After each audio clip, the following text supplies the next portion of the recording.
السلام عليكم ورحمة الله تعالى وبركاته متابعينا الكرام، أهلا بكم من جديد في هذا العرض الإخباري. بلاغ رسمي من وزارة الأوقاف والشؤون الإسلامية. لكن قبل الشروع في التفاصيل لا تنسوا الإعجاب في الفيديو والاشتراك في القناة والضغط على زر الجرس ليصلكم كل جديد، وإليكم التفاصيل. أعلنت وزارة الأوقاف والشؤون الإسلامية أنها راقبت هلال شهر ذي الحجة لعام 47 400 وألف مساء يوم الأحد 29 ذي القعدة 47 400 وألف هجرية، الموافق ل 17 ماي 2026، وقد ثبتت رؤية الهلال ثبوتا شرعيا. وبناء على ذلك فإن فاتح شهر ذي الحجة سيكون يوم غد الاثنين 18 ماي 2026، فيما سيوافق عيد الأضحى المبارك يوم الأربعاء 27 ماي 26 و2000.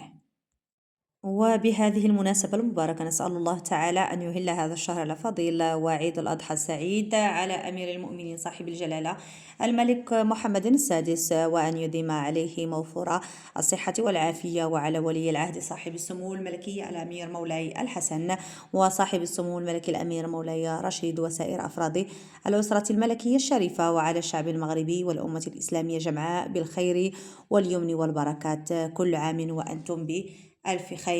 إلى اللقاء.